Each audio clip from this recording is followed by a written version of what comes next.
আমার পোষা পাখি মিঠু, রুবিনা এবং সাবিনা, এবং এরা সকলেই আমার বন্ধু। আজ আমার চাচাতো বোন রুমি আপার বাচ্চার প্রথম শক্ত খাবার খাওয়ানোর অনুষ্ঠান করতেছি।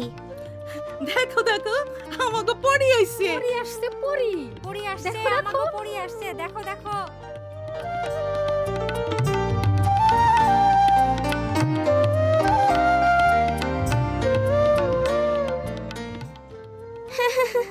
দীপু আমাগো গ্রামে সব থেকে দুষ্টু ছেলে হইলেও সকলে তারই উপকারী পরি বলতেছে। কি এরা বিশ্বাস হচ্ছে না? আপনারা কি জানতে চান কিভাবে এরা হইল? তাহলে শুরু করি। ঠিক 6 মাস আগে যখন রুমি আপা আমাগো বাড়িতে তার বাচ্চা হবার জন্য আইছিল, তখন থেকেই এই গল্পের শুরু। এরপর থেকে প্রত্যেক রাতে সেই দৈত্য জাদুর মতো চলে আসতো এবং অসমাপ্ত জুতা তৈরির কাজ করত।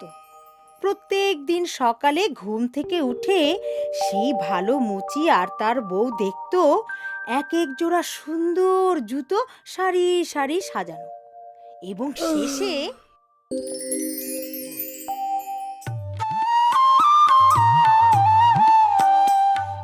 পরের দিন আমরা সব বন্ধুরা মিলে ভাবতেছিলাম কিভাবে ছুটির দিনগুলো কাটাবো।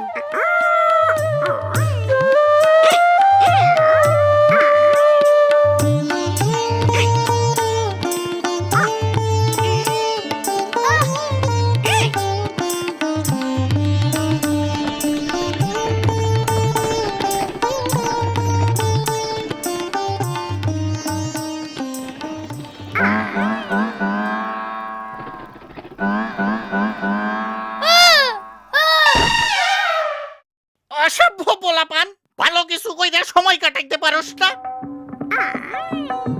যা, দূর হ, দূর হ, দূর হ। আমি জানি আমরা কি করতে পারি। আমি আমার রুমি আপার কাছ থেকে শোনা দৈত্যের গল্পটা বন্ধুদের বলি, এবং আমরা ঠিক করি ওই দৈত্যের মতো গোপনে গ্রামের সবার জন্য ভালো কিছু করব। তাইলে কি আমরা ভালো দৈত্যের মতো হমু? কিন্তু এইটা গোপন রাখতে হইব। তারপর কয়েকদিন আমরা অনেক ভালো কাজ করছিলাম।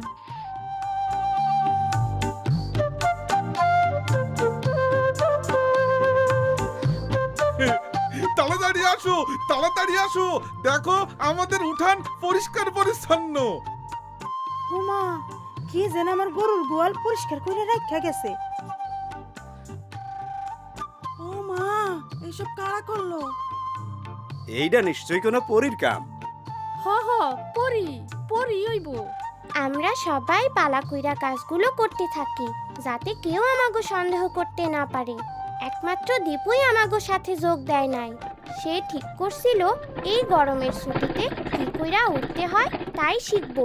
মিনা রাজু, আসো দেখে যাও, রুমির বাচ্চা হইছে। বাচ্চা হইছে, বাচ্চা হইছে। মিনা রাজু, কি সুন্দর মেয়ে হয়েছে দেখো। বাচ্চার মুখে একটু মধু দিতে হইব না? না দাদি, শিশু জন্মের পরপরই যা দরকার তা হলো শুধুমাত্র মায়ের বুকের দুধ, যা শিশুকে সকল রোগবালাই থেকে রক্ষা করে। 6 মাস বয়স পর্যন্ত শিশু শুধু মায়ের দুধই খাবে, এমনকি পানিরও প্রয়োজন নেই। গ্রামে রুমি আপার মতো অনেকেই মা হইছে, কিন্তু রুমি আপার কোনো সমস্যা না হইলেও অন্য মায়েদের কিছু সমস্যা হয়েছিল। শোনো, মনে হয় আমাগো খোকন ঠিক মতো দুধ পাইতাছে না, পরে গরুর দুধও খাওয়াইতে হইব। ও না, উনি তো ঠিক বলতেছেন না। চলো মিনা, ওরা আমাকে দেখে ফেলবো। কিন্তু পড়ি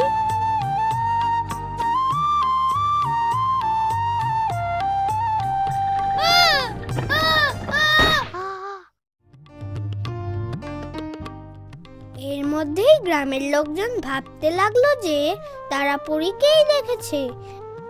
গ্রামবাসীর সকল স্থানে পরীর ব্যাপারে নানা রকম কথা বলতে লাগলো। কেউ বলল গাছের উপরে অনেক ফুল ফুটছে, সেইখানে পরি দেখছে।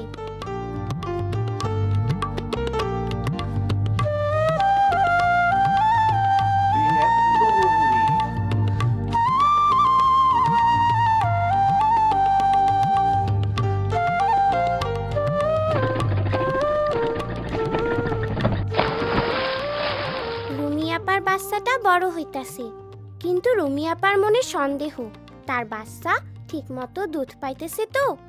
একদিন স্বাস্থ্য আপা আইসা তারে বোঝালেন, বুকে দুধ জমিয়ে রাখার প্রয়োজন পড়ে না। শিশু যতক্ষণ খাবে ততক্ষণই মায়ের দুধ পাবে। সেটা আমি কিভাবে বুঝবো?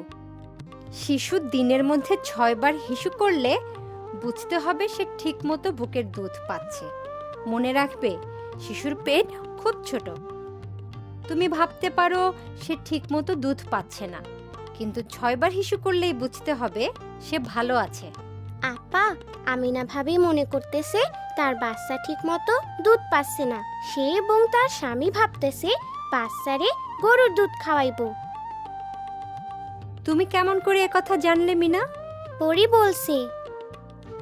আমার মনে হয় পরেই পারবে আমাদের এলাকার সকল মাকে মায়ের দুধের উপকারিতার সম্পর্কে সঠিকভাবে জানাতে। সকল মাই এটা করতে পারবে, এর জন্য তাদের আত্মবিশ্বাস বাড়ানো দরকার। আত্মবিশ্বাস, আত্মবিশ্বাস। আপার কথায় আমি একটা ভালো বুদ্ধি পাইলাম। যে কোনোদিন বাচ্চা জন্ম হইতে পারে। আগামীকাল বাজার থেকে মধু আর সরিষার তেল কিনে আনমু।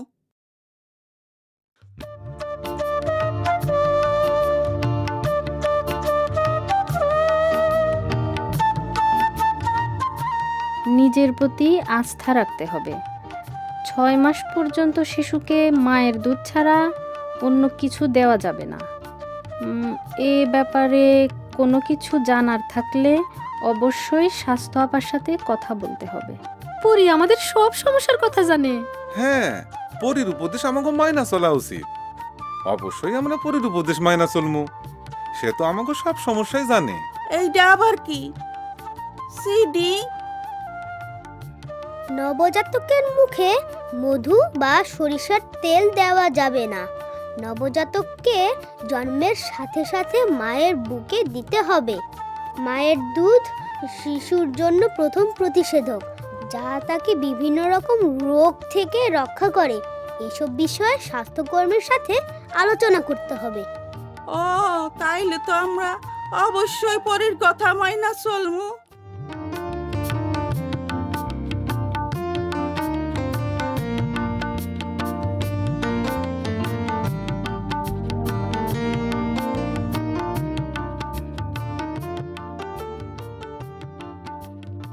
আমাগো ছুটির শেষ রাইতে আমরা আমাগো শেষ ভালো কাজটা করতে গেলাম। পরীর কাজ শেষ। স্বাস্থ্য আপার কথা গ্রামবাসীদের জানানো হয়েছে। তাছাড়া পরের সপ্তাহে স্কুল খুলবো। আমাগো এখন এই কাজ শেষ করতে হইব। কিন্তু গ্রামের মানুষ তো তাইলে মনে করব হঠাৎ পরে চলে গেল।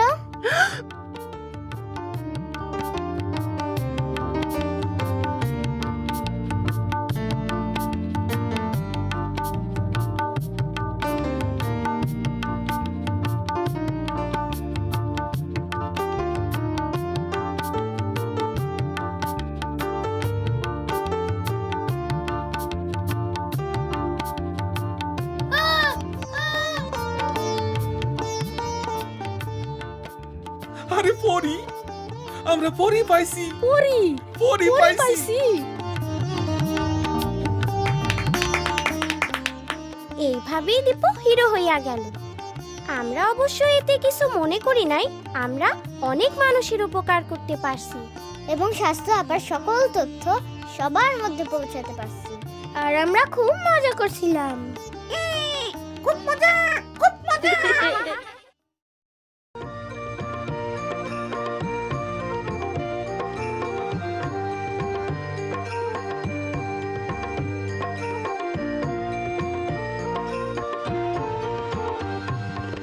আমি বাবা মায়ের শত আদর